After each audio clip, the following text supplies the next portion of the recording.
Right now, somewhere in America, a 72-year-old widow is skipping doses of her medication to make it last longer. Not because she doesn't qualify for help, not because there isn't a program designed specifically for her, but because no one ever explained how the system actually works. And here's the part that should make you pause. The help already exists. It's written into federal law. It has income limits. It has enrollment periods. It has official forms. And yet millions of seniors either don't know about it or assume they don't qualify. Today, I'm going to walk you through something bigger than one benefit.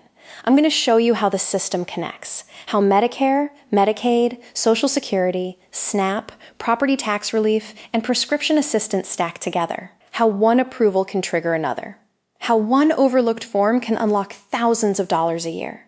And I'm going to do it calmly, clearly, and based on official 2026 rules. My name is Robert. I focus on breaking down senior benefits and federal rules in plain English.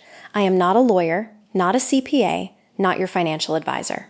Everything you hear today is educational and based on current publicly available information from Medicare.gov, SAY.gov, and Medicaid guidance. Always confirm your specific situation with a qualified professional or your local agency. Before we begin, tell me your age in the comments, and tell me your biggest financial stress right now. Is it medical bills, prescription costs, rent, food, retirement timing, caregiving, fear of scams? You are not alone in that struggle. Now let me tell you about Margaret. Margaret is 74, widowed, lives in Pennsylvania. Her income is about $1,620 a month from Social Security and a small pension. Every month, $202.90 is deducted from her Social Security for Medicare Part B. She pays around $180 a month in prescriptions. Her property taxes have crept up to nearly $4,000 a year. She assumed this was just retirement. Fixed income, rising costs, quiet stress. What she didn't know was that 3 different programs applied to her, and none of them were automatic. Let's start with Medicare savings programs. Under federal law, states administer programs called QMB, SLMB, and QI. They are designed for people on Medicare with limited income. In most states in 2026, if a single person's monthly income is roughly under $1,350 to $1,800, depending on the tier, they may qualify. If approved, the state pays the Part B premium. That's over $2,400 a year. For QMB participants, deductibles and coinsurance are also covered. Now here's the first layer of synergy. When someone qualifies for a Medicare savings program, they are automatically enrolled in Extra Help. Extra Help is a federal program that reduces prescription drug costs under Medicare Part D. In 2026, Extra Help caps generic copays at about $5 and brand name drugs around $12. The Social Security Administration estimates the average value of Extra Help at over $5,000 annually. Margaret qualified for SLMB. Her Part B premium stopped being deducted. She was automatically enrolled in Extra Help. Her prescription costs dropped by nearly $150 a month. That's nearly $4,200 per year between premiums and medications. But it didn't stop there. Because income eligibility for Medicare savings programs often overlaps with eligibility for SNAP benefits. SNAP for seniors has special rules. Medical expenses above a small threshold can be deducted when calculating eligibility. Margaret's prescription and Medicare costs were factored in. She qualified for $95 per month in SNAP benefits. Now we're over $5,300 in annual relief. And she still didn't know about property tax relief. In Pennsylvania, the property tax/rent rebate program provides rebates for seniors with limited income. Margaret applied. She received $650 back. Total annual impact, nearly $6,000. All because someone finally explained how the pieces connect. Now let me explain how these mechanisms actually work, because this isn't magic. Medicare savings programs are administered by state Medicaid agencies. You apply through your state Medicaid office. Income is verified. Assets may or may not be counted depending on your state. Enrollment is not automatic. You must apply. Extra Help can also be applied for directly through Social Security, but approval for a Medicare savings program triggers automatic enrollment.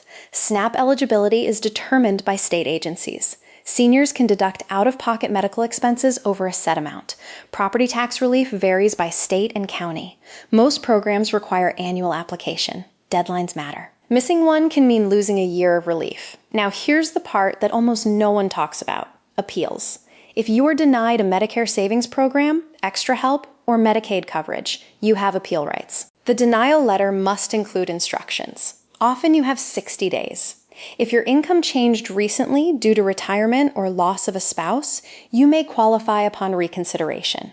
I've seen seniors denied once and approved on appeal simply because documentation was incomplete the first time. Now let's talk about IRMA. IRA is the income-related monthly adjustment amount. If your income exceeds certain thresholds, about $109,000 for individuals in 2026, your Medicare Part B and Part D premiums increase. But Medicare uses income from 2 years prior. If you retired recently and your income dropped, you can file Form SSA 44. This form requests reconsideration due to a life-changing event like retirement, divorce, or death of a spouse. James, 67, retired in 2025 after earning $130,000 in 2024. In 2026, he was paying higher Medicare premiums based on his old income. He filed SSA 44. His premiums were recalculated. He saved over $3,000 for the year. Now let's pause for a moment. If this is helpful, like the video and subscribe. And stay with me, because I'm about to share the #1 hidden benefit most seniors never claim. And it connects to everything we've talked about. The #1 overlooked benefit is the Qualified Medicare Beneficiary Program, QMB, combined with Medicaid secondary coverage. Many seniors assume Medicaid is only for nursing homes, but dual eligibility, being on both Medicare and Medicaid, can dramatically reduce healthcare costs. QMB pays Part B premiums, deductibles, and coinsurance. If you are QMB, providers are prohibited from billing you for Medicare cost sharing. That's federal law.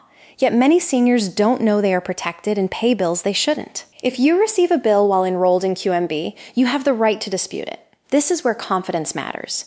Understanding your status allows you to advocate. Now let's zoom out. When Medicare savings programs reduce your premiums, your monthly expenses drop. Lower expenses can improve SNAP eligibility. Lower taxable income may reduce IRMA exposure. Reduced IRMA lowers Medicare premiums. It's a feedback loop. Programs stack. And when stacked properly, they create something powerful.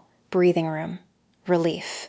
Dignity. Now I want to tell you about Linda. Linda is 70. Lives in Texas. Income around $1,700 per month. She was denied QMB initially due to asset confusion. She appealed with proper documentation. Approved. Part B premium eliminated.